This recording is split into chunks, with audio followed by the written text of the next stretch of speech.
What's up, everybody? My name is Shannon and I am still waiting for my Seder, and today we are talking about This Shattered World by Amy Kaufman and Megan Spooner. So not too long ago I read the first book in the Starbound trilogy, These Broken Stars, and I absolutely loved it. I was like expecting nothing from that book and it was so good, it completely blew me away, so naturally I was very excited to read the next one.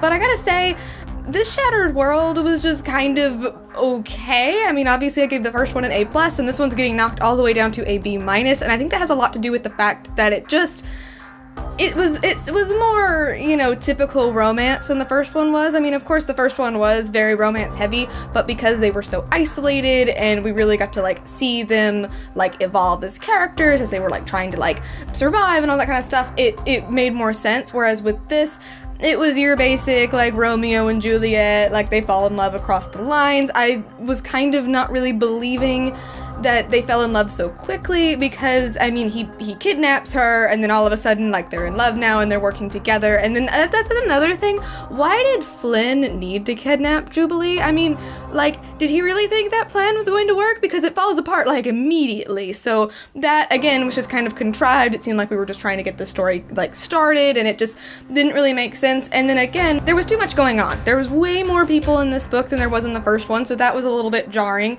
And we have this whole thing where they're on this newly terraformed planet. It's still getting off the ground, and you have, like, this dispute between the people and the government, and they're wanting, like, rations, and they're wanting medical supplies, and it's just not happening. Which, again, that was all kind of thinly veiled. I was kind of like, okay, well, if you say so. But then we get this, like, shoehorned plot in with the Whispers again from the first book, and I was happy that they were connected, but, like, the second that we, like, met up with Tarver, which is not a spoiler, I think that's, like, pretty, like, self-explanatory, I was really excited, but the way he fit in the story was very exposition heavy, and then when it got to everything about the Whispers, it was almost exactly the same as it was in the first one. We don't really get anything new. If anything, I just have more questions about, like, what LaRue Industries is doing and why he's doing it. It just doesn't really make any sense.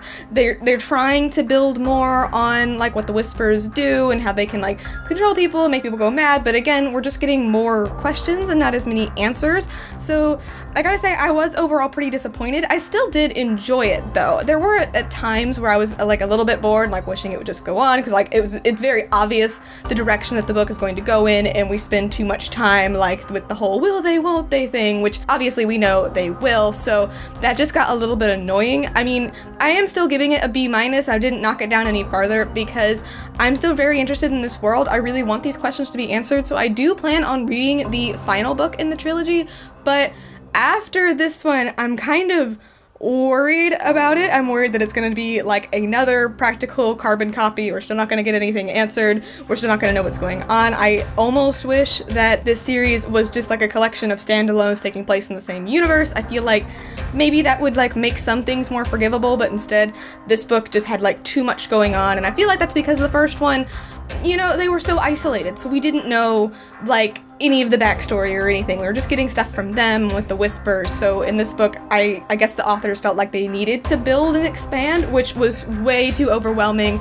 and it made everything just way less believable. So there's just way too much going on. So I am still really excited about this series. I am like very excited to read the next one, but like I said, I'm trying to keep my hopes low because I'm just not sure anymore. Of course, as always, I will leave a link to the author's website down in the description if you want to check out this series. And before I go, I just want to give you a quick update on my 2017 reading challenge. I set my goal at 75 books, and at this point I have read 23 books, so I am about 30% of the way done with it, and I am very happy about that, because I remember last year I had it set at 60, I think, and it took me like 2 years before I finally beat that, but I am like moving at it pretty quickly. Obviously I listen to a lot of books, so that does help me get through them a little bit faster, but I have been reading a lot more than I normally do, and that makes me really excited because I love reading, and it's basically just, it's all I ever want to do. I just want to read all the time, so it's very nice to be able to like carve time away from like my busy schedule to be able to read, because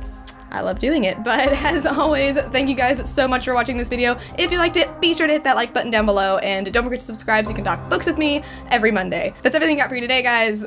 I'll see you next time. Bye!